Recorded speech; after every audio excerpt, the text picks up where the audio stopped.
بسم الله الرحمن الرحیم. سلامونه ګرانو هیوادوالو، ستاسو د روغتیا په هیله د پښتو ژبې د زده کړې د ګرامر برخې ته ښه راغلاست.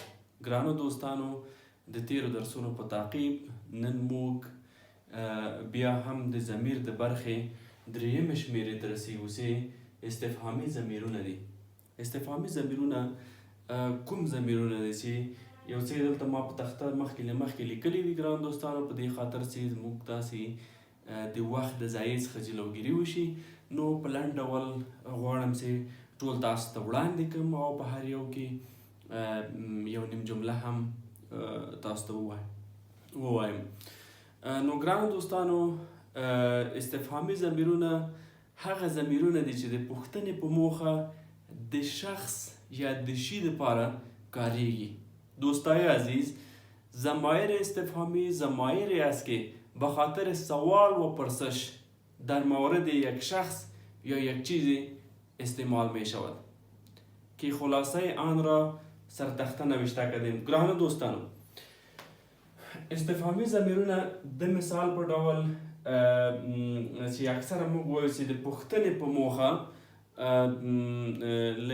د یو شخص یا د یو شي دپاره دا ترسره کیږي. مثلا موږ وایو چې پښتو او دري څنګ په څنګ ما لیکلي. لومړی چا کی، دویمه شمېره څوک چې کسې، درېیمه شمېره څه چې، څلورمه شمېره څوم یا چندم، پنځمه شمېره څومره یعنې چقدر، شپږمه شمېره کوم کدام مذکر، او اومه شمېره کومه یا کدام مؤنث.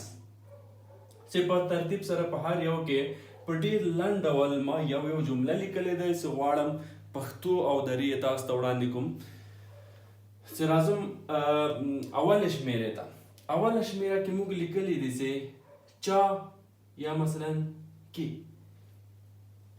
چې دلته جمله یې ده چا تاسو ته اجازه درکړه. چا تاسو ته اجازه درکړه چې دا پوښتنه شوه. مثلا موږ چې کله چا سره مخامخ کیږو یا یو څوک له یو ځای څخه راوځي، نو موږ پوښتنه ترې کوو چې مثلا یا یو متعلم د مکتب څخه راوځي یا د ټولګي څخه راوځي، موږ پوښتنه ترې کوو چې چا تاسو ته اجازه درکړه. او چې دا پوښتنه شوه، یعنی زموږ هدف په چا کې ده چې دا یو استفهامي ضمیر ده چې د هغه شخص څخه موږ پوښتنه په دې طریقه وکړه. په دری درته وایم چې کی به شما اجازه داد، کی به شما اجازه داد که خودش یک پرسش و یا یک سوال شد. کی به شما اجازه داد چې په پای کې موږ پوښتنه یا سوالیه هم د جملې په پای کې لیکلې ده. دویمه شمېره ده. دویمه شمېره څوک یا چې کسې.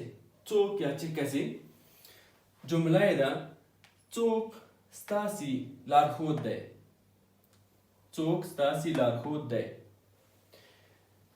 چه کسی راهنمای شماست. چه کسی راهنمای شما است.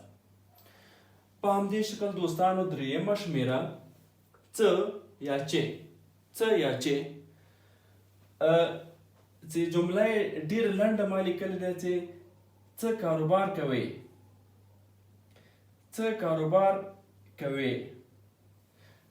دری ده چه کاروبار میکنی.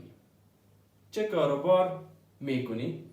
څلورمه شمېره څوم یا چندم. څوم یا چندم.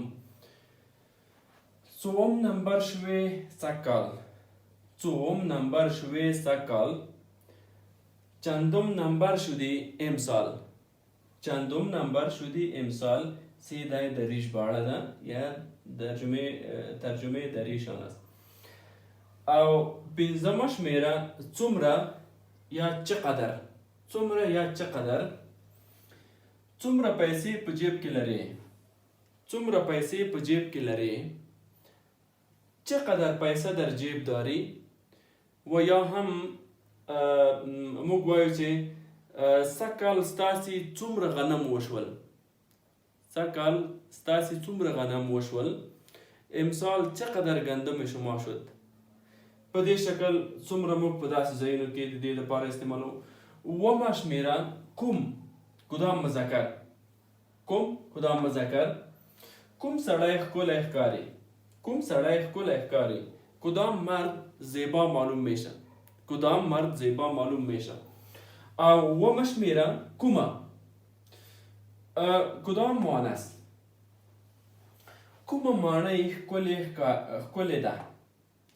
کومه ماڼۍ ښکلې ده. یا مثلا موږ وایو چې کومه نجلۍ ښکلې ده یا کومه ښځه ښکلې ده په دې ترتیب، ځکه چې دلته کومه موږ لیکلې کدام مؤنث. کومه ماڼۍ ښکلې ده.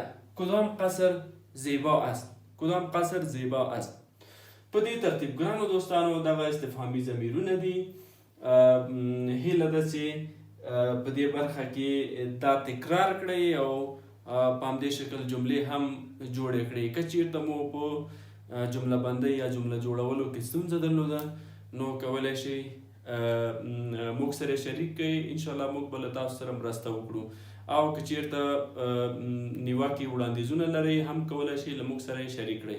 ګرانو دوستانو د مهربانۍ له مخې زموږ چینل در سره سبسکرایب کړئ او له خپلو دوستانو سره یې شریک کړئ. زموږ نورې برخې هم دوام لري نو له موږ سره اوسئ تر څو زموږ د ښکلو پروګرامونو څخه خوند او ګټه واخلئ. تر بیا ښه وخت.